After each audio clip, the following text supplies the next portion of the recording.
Boas, son Sofía Naseiro e isto é Kinocube, a vosa canle de cinema en galego. Eranos tempo de referírmonos a un xénero cinematográfico que transcorre paralelo á historia do cinema, que afonda na construción dun relato nacional e culturalmente hexemónico e que sofre transformacións en parangón ao longo dos séculos XX e XXI. E imos falar desas películas malísimas que emitían na TVG para que teu avó se botase unha soneca de proporcións bíblicas.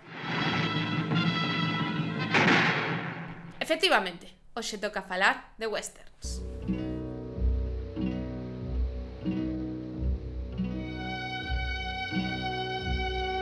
Estamos a falar dun xénero que acompañou o cinema dende o seu nacemento e que segue a dar bola na actualidade.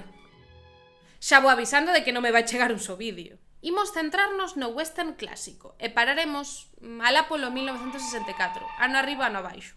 Entremos en materia. De onde sae o western? William Cody tivo que aprender a sobrevivir dende moi noviño. En 1860, con 14 anos, colleu na febre do ouro e tirou para California, onde non atopou ouro, mais si curro, como mensaxeiro do Pony Express, o novidoso servizo postal a cabalo que percorría os Estados Unidos da maneira máis rápida que se podía antes de que se estableceran as primeiras conexións transcontinentais a través do telégrafo, que apareceron ano e medio despois. Así durou o invento. Bill, entón, tivo que buscar chollo noutro lado, como condutor de dilixencias, cazador, vaqueiro, até que estourou a Guerra de Secesión, que enfrontou aos Estados Unidos do Norte contra os Estados Confederados do Sur, co pano de fondo da abolición da escravitude. O amigo Bill alistouse no bando da Unión sendo aínda un rapaciño, e ao rematar a guerra forxou a súa reputación como excelente cazador de búfalos, daqueles que suplían de carne aos traballadores da vía férrea, onde gañou o sobrenome co que pasou a historia, Buffalo Bill.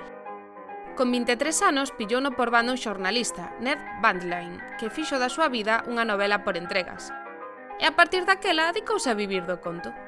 Atopámonos en 1869, en plena conquista do oeste, a invasión dos territorios nativos que ficaban por someter ao poder dos Estados Unidos, e o público urbano e civilizado do leste debecía polas historias de aventuras, violencia e anarquía que viñan dende a fronteira co oeste, engrandecidas e romantizadas pola prensa sensacionalista da época.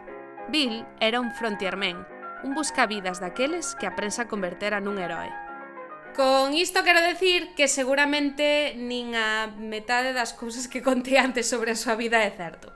Pero iso tamén quere decir que aquí rematou o home e comezou a lenda. Contan que Buffalo Bill asistiu unha vez a unha obra de teatro baseada na súa propia vida, e ocorreuselle que sería divertido facer de si mesmo. O bo de Bill colleulle gusto a farándula e acabou por fundar o Buffalo Bill Wild West, un show circense que incluía recreacións de asaltos de foraxidos, danzas indíxenas, exhibicións de tiro e rodeos. Participaron nas súas funcións homes e mulleres que pasarían á historia canda el, como Wild Bill Hickok e Calamity Jane, Annie Oakley ou Tatanka e Otanka, máis coñecido como Touro Sentado. O Buffalo Bill Wild West coincide no tempo cun feito que nos interesa moito, a invención e desenvolvemento do cinematógrafo. Mentres que os irmáns Lumière desenvolvían o seu invento, o que podemos definir como a orixe do cinema tal e como coñecemos, Thomas Edison tamén conseguira capturar a imaxe en movimento co seu kinetoscopio. Edison convidou a Bill e a súa trupe ao seu estudo, o Black Maria, para filmar algúns dos seus números, o que serían as primeiras manifestacións cinematográficas do western, e que, curiosamente, hoxe poderíamos considerar do xénero documental.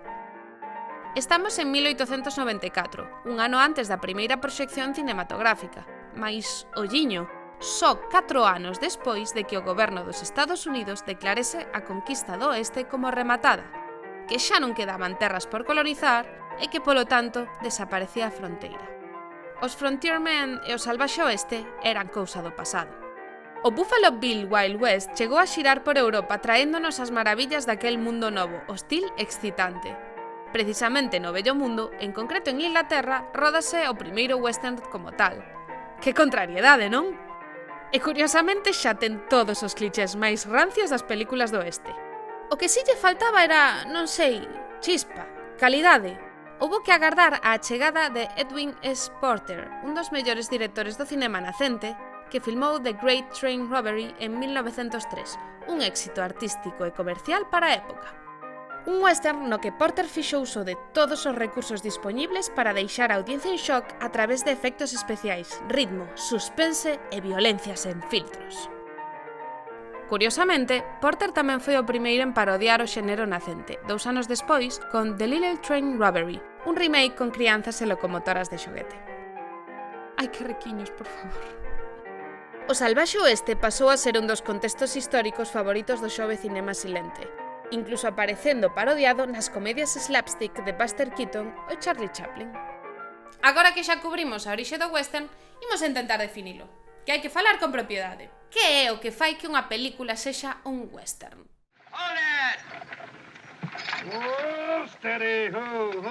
Poderíamos comezar por constatar o evidente. Un western é unha película ambientada durante a conquista do Oeste, o que ven sendo entre 1860 e 1890, preto da fronteira que ia desplazándose ata desaparecer. As biografías, eventos históricos e circunstancias específicas da época acabaron por converterse nunha sorte de mitoloxía propia dos Estados Unidos. En por iso, os westerns, ao igual que as sagas de antigüidade, recrean estas historias unha e outra vez, adaptándoas ás sensibilidades de cada época. As correrías de Billy the Kid, Jesse James ou Wild Bill Hickok e Calamity Jane, a batalla de Little Big Horn, os enfrontamentos entre o 7º Rexemento de Cabalería e os indios apaches, o Pony Express ou os conflitos entre familias que se dedicaban á agricultura e os grandes empresarios gandeiros polos territorios de pasto. Xa, pero se nos fiamos únicamente do contexto espazo-temporal, temos que prescindir de filmes que habitualmente son considerados westerns, aínda que estean ambientados a finais do século XVIII ou a principios do século XX. Non contarían os filmes sobre o sitio de El Álamo ou sobre a primeira febre do ouro, por exemplo. Tampouco os westerns ambientados no século XX e XXI, que os hai, nin aqueles que transcorren nos Estados do Sur, ou en Australia, ou, non sei, na península de Xutlandia. O contexto é importante, pero hai algo máis que converte un filme nun western. Imos investigar un pouquiño nos arquetipos que adoitan aparecer, para ver se sacamos algo en claro. Parécevos? O escritor Frank Graber, autor de algúns guións de western dos anos 40, clasificaba así as tramas típicas e tópicas do xénero. A historia da Union Pacific, pola que as persoas traballadoras dunha grande infraestrutura de comunicacións de costa a costa debe rematar a obra a pesares dos obstáculos que xorden no camiño. A historia do rancho, que debe ser defendido dos intereses dun peixe gordo que quere apropiarse daquelas terras para, non sei, construir unha infraestrutura de comunicacións costa a costa, por exemplo. A historia do imperio comercial, que unha familia humilde construe dende cero a base de traballar arreo. O soño americano, vamos. A historia de vinganza, que implica a unha das partes perseguindo a outra atravesando desertos ou territorio comanche ou o que sexa necesario. A historia de indios e cabalería. A historia de foraxidos, ora sexan protagonistas ou os malos da película. E finalmente, a historia do Marshal, é dicir, do representante da lei que habitualmente antagoniza os foraxidos. A min pareceme unha lista un pouquiño incompleta, pois moitas destas tramas se superpoñen entre sí, e hai argumentos que simplemente non cadran con ningunha destas categorías. O que si é certo é que ranchos, vinganzas, nativos, rexementos de cabalería, marshals e foraxidos son elementos narrativos moi propios do western. E hai máis! Non podemos continuar sen falar do vaqueiro, o protagonista absoluto do xénero. O meu uso do masculino intencionado, pero xa falaremos de intersección de xénero e xénero noutra ocasión. Definir o cowboy é unha tarefa case tan complicada como definir o propio xénero. A xente adoita usalo como termo paraugas, que abarca case todas as personaxes do Salvaxe Oeste. Mais isto non é técnicamente correcto. Vaqueiros eran os mozos empregados nos ranchos para escoltar o gando dun terreo a outro. Levaban armas de fogo para defenderse de outras cuadrillas, de ladróns de gando ou de ataques dos indios. A maior parte dos frontiermen non poden considerarse vaqueiros, mais algúns si exerceron este oficio, como calquera outro. Cowboy non é máis que a tradución inglesa de vaqueiro, e buckaroo, unha deturpación fonética do termo en castelán. Por que en castelán? Aquí comezamos a verlle as costuras ao mito. O castelán foi un idioma moi presente no Far West, o que nos revela a presenza, incluso a abundancia, de persoas de orixe hispana, concretamente de México, país fronteirizo. O cowboy, lonxe do seu significado histórico, converteuse no perfecto lenzo en branco sobre o que construír a imaxe do home branco estadounidense. Foi un patriota cun código moral férreo, un home atractivo, fiel, valente e desinteresado que cumpre a lei e representa un modelo de conduta impecable para as crianzas, como o perfecto xenro que representaba Tom Mix nas súas case 300 películas mudas.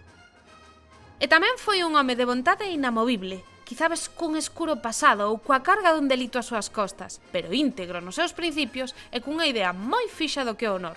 É dicir, un antiheroe, como aqueles que William S. Hart, outra das grandes estrelas do western silente, levou a pantalla en máis de 70 ocasións. É curioso que ambas vertentes do arquetipo, o heroe e o antiheroe, xurdiron prácticamente á vez.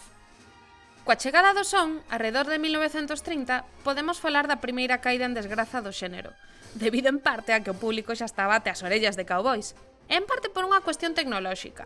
A xente quería filmes sonoros ou talkies, que é como se lle chamaban daquela, e para iso éralles moito máis barato e eficiente rodar filmes en estudio e con moito diálogo, o que ven sendo o contrario que unha película do oeste. Nesta época aínda ficaban vaqueiros do tipo heroico e honesto, como as que representaba Gene Autry, o vaqueiro cantante, no subxénero western musical. Mais situámonos cara a final da década, en 1939, e John Ford estrea Stagecoach. O western reinvéntase no cinema sonoro como o relato fundacional estadounidense, a grande epopea colonial, status que durará uns 20 anos até a súa seguinte crise narrativa nos anos 60. Que nos pasamos! O cowboy do western clásico, sobre todo na década dos 40, xa está plenamente establecido como arquetipo, co seu sombreiro Stetson, o seu revólver de 6 tiros e o seu queridísimo cabalo, cabalgando cara ao solpor.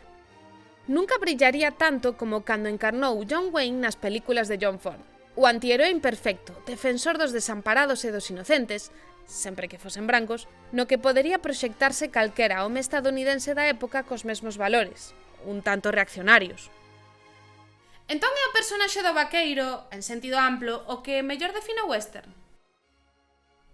Polo menos no que respecta ao western clásico. Mais non é o concepto que mellor atinxe toda a historia cinematográfica do western, nin o que permite unha análise máis profunda do xénero. Non, hai outro fío condutor que nos serve mellor para definir a peli do oeste. Sexa cal sexa a trama, sempre vai haber de fondo un conflito entre dúas partes antagónicas e ben diferenciadas. A civilización contra a barbarie. This is the West, sir. When the legend becomes fact, print the legend. A conquista do oeste foi no seu momento vendida como unha cruzada, como a doma duns territorios e duns povos salvaxes polo seu propio ben. Hai que impoñer orde ali onde haxa caos e a xustificación para o que incluso naquel tempo estaba a ser criticado como o que foi, un xenocidio. Cada nación se construe a si mesma baseándose con mellor ou peor acerto no seu pasado, na súa historia, sobre todo dende o xurdimento dos nacionalismos do século XIX. É unha maneira de xustificar a súa legitimidade e xerar un sentimento de pertenza a un grupo, un pouco como o que ocorre con calquera outra nación. España ten os seus tercios e o seu Cid, Francia a súa revolución, Galiza o seu mariscal Pardo de Cela e os Estados Unidos teñen a súa conquista do oeste. O relato apoiábase na doutrina do destino manifesto, unha maneira de pensar que podía resumirse en imos levarlle un pouco de democracia e liberdade a esta pobre xente, aínda que para iso haxa que impoñer pola forza as nosas ideas e deixar un regueiro de sangue polo camiño. É dicir, que había que expandir o territorio a toda América. Hai moitos westerns que cheiran que feden a destino manifesto. Esta construción de identidade vai mudando, ademais, co transcorrer do tempo. O western clásico foi moi axeitado para o discurso dominante nunha época na que os Estados Unidos precisaba a difusión dunha serie de mensaxes de unidade contra o inimigo, fose a Alemanha nazi ou o comunismo. Por iso, nos anos 40, os povos nativos son caracterizados case sempre como salvaxes que arrincan cabeleiras, como hordas anónimas e sen individualidade que representan unha ameaza á civilización. Mais, como calquera relato, é unha construción. Os Stetson que locen Tom Mix ou John Wayne son á moda de 1920, así que o sombreiro que conquistou o oeste pareceríase máis a un bombín. E o Colt, o revólver de 6 tiros que constitúe unha extensión do brazo do pistoleiro, polo menos o modelo que sae sempre nas pelis, date de 10 anos despois da Guerra de Secesión. Se déramos unha voltiña polo salvaxe oeste real, sorprenderíanos a cantidade de persoas negras, indíxenas e hispanas que convivían nas pequenas vilas da fronteira. Esquécete das portas abaneantes do salón. Isto é unha invención de Hollywood. Todo western se define pola súa postura fronte a este conflito entre o civilizado e o salvaxe. Podemos atopar algunhas propostas máis complexas e matizadas, algunhas incluso críticas co discurso dominante. Neste tipo de historias non é tan evidente quen desempeña o papel do salvaxe, e o conflito racial é tratado con máis sensibilidade. O propio John Ford asinou filmes como The Searchers, unha película moi mal interpretada, pois nos coloca en fronte a un protagonista racista, violento e reaccionario nunha sinopse que a primeira vista é tan maniquea como aquela primeira película de vaqueiros. Mais, se lle damos unha pensada, está claro de que lado nos quere colocar o director. Por fortuna, a perspectiva sigue mudando cando os tempos. Por iso hoxendía nos dá cringe Gone with the Wind. O relato comeza a crevar, e entre as fisuras vemos novos significados e novos enfoques. No próximo vídeo viaxaremos ata Italia dos anos 60 para descubrir como algúns cineastas se apropiaron do western para leválo ás súas derradeiras consecuencias. Para non perder nada, subscríbete a nosa canle e preme a campaíña. E séguenos nas redes, @KinoCubeCinema. Ate o vindeiro episodio! Iha! Do not forsake me, oh my darling. In this hour. Yeehaw! Bueno, pasa. Darling, wait alone. The noonday train will bring Frank Miller. If I'm a man, I must be brave. And I must face a deadly killer. Like a coward. Acabas de mirar un señor. Or like a coward in my grave. Want to be turned twixt love and beauty. Suppose and I lose my fair hair beauty. Look at that behem move along. Nary high gloom. He made a bow, at least I'd prison. Boy, it will be my life for his, and I'm not afraid of death. But oh, what will I do if you leave me?